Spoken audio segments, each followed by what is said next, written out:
may be the worst in decades, but our guest says events that rattle equity markets happen with regularity. It might be COVID, might be the 2008 financial crisis, or .com, the meltdown there at the beginning of this century. He argues that the investment approach, the best one to adopt, should remain consistent.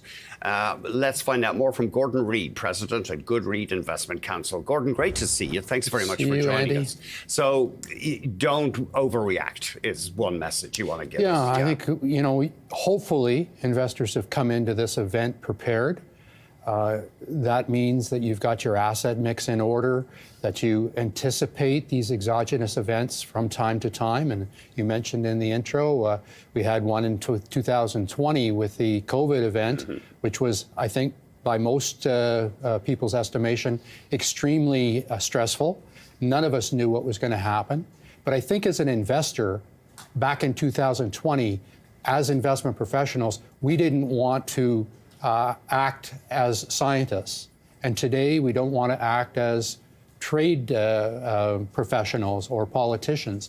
Stick to our knitting, stay in our lane. And I think that's very, very important. So coming into an event like this, you want to make sure that your target levels are in sync. At Goodried back in late January, we rate-sized a lot of our portfolios to make sure we were in sync, and that's very, very important. Maybe we could put up a 10-year chart for the TSX or the S&P, because people who despaired early in COVID and sold at the bottom, they presumably had to buy in at much higher prices later. Exactly, and I think the real tell here, Andy, is that 6 weeks ago, the markets were at all-time highs.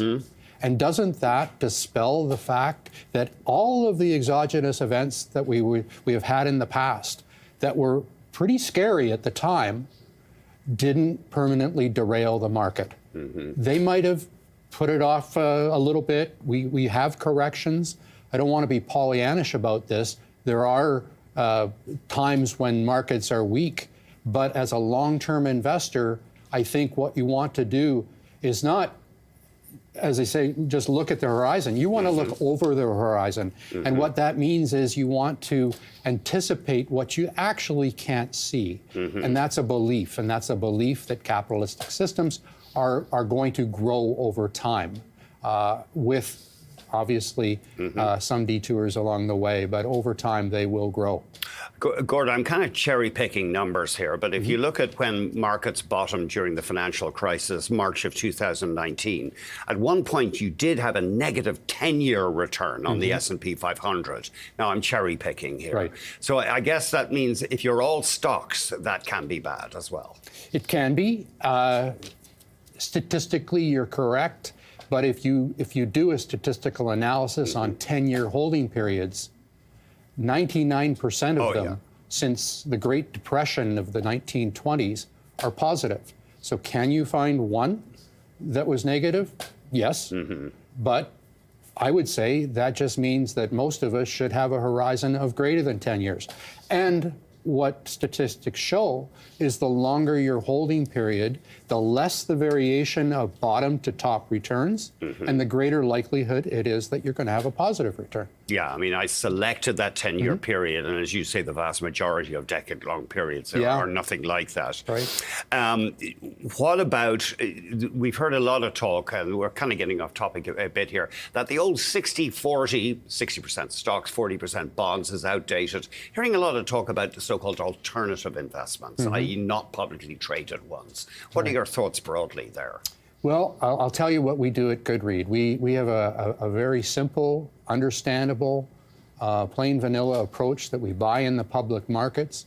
We buy great companies, and those companies return on a cash flow basis, an earnings basis, and a revenue basis, a multiple of GDP, meaning they're growing faster than the economy. They're growing faster than their competition, the peer group, and they're growing faster than their own history. And we simply build portfolios that have those characteristics. And over our very long period of being in business, it's worked extremely well for our clients. Yeah, so I guess that's the thing with these alternative investments. They can be less liquid. and they're not as transparent. You can't fire up the internet and see what your assets are worth each day. Well, exactly. And we have clients who come to Goodried with some of these in their portfolios. And I don't want to paint it with the same brush, but there are some very good investments out there that are in that space. But we do have clients who come to us with portfolios, and you quite literally can't trade them. The administrator of these investments have closed the exit because they're seeing that there's not enough liquidity within their own establishment to fund the exodus if there was to be one. We've seen a couple of those in Canada over the past couple of years. Redemptions restricted anyway. Yeah. But just to make sure I'm being clear here, Andy, the way we do things has worked for us and our clients. I've always said there are lots of ways to the finish line. For sure, yeah. And if somebody has a methodology that's different from what Goodried does, my only test is, do you do what you say you do? And are you consistent in that application? And if that's the case, all the more power to you. Gordon, thanks very much. Great. Thanks, Andy. Gordon Reid, President at Goodried